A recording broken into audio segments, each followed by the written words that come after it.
ದೇಶಕ್ಕೋಸ್ಕರ ನಿಲ್ಲಬೇಕಾದಂತ ಸಮಯ. ಜಮ್ಮು ಮತ್ತು ಕಾಶ್ಮೀರದ 8 ಜಿಲ್ಲೆಗಳಿಗೆ ಮೆಂಟರ್ಗಳನ್ನ ನೇಮಕ ಮಾಡಲಾಗಿದೆ. 8 ಜಿಲ್ಲೆಗಳಿಗೆ ಮಾರ್ಗದರ್ಶಕರ ನೇಮಕ ತುರ್ತು ಪರಿಸ್ಥಿತಿಯ ವೇಳೆ ಏನೆಲ್ಲ ಒಂದು ಗೈಡೆನ್ಸ್ ಕೊಡಬೇಕು, ಅದಕ್ಕೋಸ್ಕರ ಭಾರತ ಪಾಕಿಸ್ತಾನ ನಡುವಿನ ಸಂಘರ್ಷ ಈಗ ಉಲ್ಬಣ ಆಗಿರುವಂತಹ ಕಾರಣ ಜಮ್ಮು ಮತ್ತು ಕಾಶ್ಮೀರದ 8 ಜಿಲ್ಲೆಗಳಿಗೆ ಮೆಂಟರ್ಗಳನ್ನ ನೇಮಕ ಮಾಡಲಾಗಿದೆ. 8 ಜಿಲ್ಲೆಗಳಿಗೆ ಮಾರ್ಗದರ್ಶಕರನ್ನ ನೇಮಿಸಿದಂತ ಭಾರತ ಸರ್ಕಾರ ತುರ್ತು ಪರಿಸ್ಥಿತಿ ವೇಳೆ ಮಾರ್ಗದರ್ಶನ ಕೊಡೋದಕ್ಕೆ ಈಗ ಮೆಂಟರ್ಗಳ ನೇಮಕ ಆಗಿದೆ. ಭಾರತ ಸರ್ವಸನ್ನದ್ಧವಾಗಿದೆ. ಏನೆಲ್ಲ ಆಫ್ಟರ್ ಎಫೆಕ್ಟ್ಸ್ ಇದೆ, ಕಾನ್ಸಿಕ್ವೆನ್ಸಸ್ ಇರುತ್ತೆ, ಇದೆಲ್ಲವನ್ನು ಕೂಡ ಫೇಸ್ ಮಾಡೋಕೆ ಭಾರತ ಸಜ್ಜಾಗಿದೆ. 8 ಜಿಲ್ಲೆಗಳಲ್ಲಿ ಮಾರ್ಗದರ್ಶಕರ ನೇಮಿಸಿದಂತ ಭಾರತ ಸರ್ಕಾರ ಏನೇ ಎಮರ್ಜೆನ್ಸಿ ಬರಲಿ ಆಗ ಪ್ರಾಪರ್ ಗೈಡೆನ್ಸ್ ಕೊಡೋದಕ್ಕೆ ಈಗ ಮೆಂಟರ್ಗಳನ್ನ ನೇಮಕ ಮಾಡಲಾಗಿದೆ.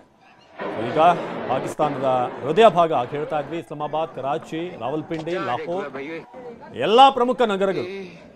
ಇವು ಭಾರತಕ್ಕೆ ಹೋಲಿಸಿದ್ರೆ ಪಾಕಿಸ್ತಾನದ ಜಿಯೋಗ್ರಫಿ ಏನಿದೆ ಅದು ರೀಚಬಲ್, ಬಹಳ ಈಸಿಯಾಗಿ ರೀಚಬಲ್ ಇದೆ. ಒಂದು ಲೆಕ್ಕ ಹಾಕುವಷ್ಟು ಒಂದು ನಗರಗಳಿದಾವಲ್ಲಿ. ಆದರೆ ಬಹುತೇಕ ಎಲ್ಲಾ ನಗರಗಳನ್ನು ಕೂಡ ಈಗ ಟಾರ್ಗೆಟ್ ಮಾಡಲಾಗಿದೆ. ಈಗ ನೋಡ್ತಾ ಇದ್ದಾರೆ ಮೆಂಟರ್ಗಳ ನೇಮಕ. ಸೊ ಕುಪ್ವಾರ, ಬಾರಾಮುಲ್ಲಾ, ರಜೌರಿ, ಸಾಂಬಾ ಎಲ್ಲ ಕಡೆ ಕೂಡ ಈ ಆಫೀಸರ್ಸ್ ಏನು ಜವಾಬ್ದಾರಿ ಅಂತ ಅಂದರೆ ಅಜೈನ್ ಡಿಸ್ಟಿಕ್ಗಳಿಗೆ ಅವ್ರು ಹೋಗಬೇಕು. ಹಾಗೆ ರಿಲೀಫ್ ಸಂಬಂಧಪಟ್ಟ ಹಾಗೆ ಇನ್ನು ಎಸೆನ್ಷಿಯಲ್ ಸರ್ವಿಸ್, ಕುಡಿಯುವಂಥ ನೀರು, ವಿದ್ಯುತ್, ಹಾಗೆ ಬೇಕಾದಂಥ ದವಸ ಧಾನ್ಯ ಇದೆಲ್ಲದರ ವ್ಯವಸ್ಥೆಯನ್ನು ಇವ್ರು ನೋಡ್ಕೊಳ್ಬೇಕಾಗುತ್ತೆ. ನೇಮ್ ಆಫ್ ದ ಆಫೀಸರ್ಸ್ ನೋಡ್ತಾ ಇದ್ದೀರಾ. ಜಮ್ಮುಗೆ ಶ್ರೀ ಶಲೀಮ್ ಕಾಬ್ರಾ IAS, ಹಾಗೇನೆ ಶ್ರೀ ಶೈಲೇಂದ್ರ ಕುಮಾರ್ ಪೂಂಚ್ಗೆ ಶ್ರೀ ಸಂಜೀವ್ ವರ್ಮಾ ಕಥುವಾಗೆ, ಇನ್ನು ವಿಕ್ರಮ್ ಸಿಂಗ್ ಅವರಿಗೆ ಸಾಂಬಾ ಅಲ್ಲಿನ ಜವಾಬ್ದಾರಿ ಕೊಟ್ಟಿದ್ದಾರೆ. ಇನ್ನು ಸರ್ಮದ್ ಹಫೀಸ್ ಇವರಿಗೆ, ಇನ್ನು ಒವೈಸ್ ಅಹಮದ್ ಬಂಡೀಪುರ ಇವರೆಲ್ಲರಿಗೂ ಕೂಡ ಒಂದಷ್ಟು ಜವಾಬ್ದಾರಿಗಳನ್ನು ಹೊರಿಸಲಾಗಿದೆ. ಡ್ರಿಂಕಿಂಗ್ ವಾಟರ್, ಎಲೆಕ್ಟ್ರಿಸಿಟಿ, ಕಮ್ಯುನಿಕೇಷನ್, ಹಾಗೆ ರಸ್ತೆಯ ಕನೆಕ್ಟಿವಿಟಿ ಏನೇನೆಲ್ಲ ವ್ಯವಸ್ಥೆಗಳಾಗಬೇಕು ಇದು ಇವರ ಜವಾಬ್ದಾರಿ ಆಗಿರುತ್ತೆ. ಜೊತೆಗೆ ಇವರು ಸೂಚನೆಗಳನ್ನು ಕೊಡ್ತಾರೆ, ಅದನ್ನು ಸ್ಪಷ್ಟವಾಗಿ ಜನರು ಕೂಡ ಪಾಲಿಸಬೇಕಾಗುತ್ತೆ, ಸಂಬಂಧಪಟ್ಟಂತ ಅಧಿಕಾರಿಗಳು ಕೂಡ.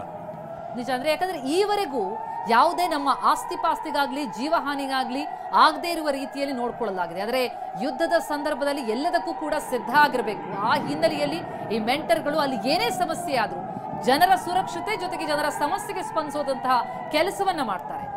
ಜೊತೆಗೆ ನಾವೀಗ ಗಮನಿಸ್ತಾ ಇದ್ದೀವಿ ದಾಳಿಗಳು ಒಂದಾದ ಮೇಲೊಂದು ಆಗ್ತಾ ಇರೋದನ್ನ, ಅದನ್ನ ತಡಿತಾ ಇರುವಂತಹ ಪ್ರಯತ್ನವನ್ನ, ಜೊತೆಗೆ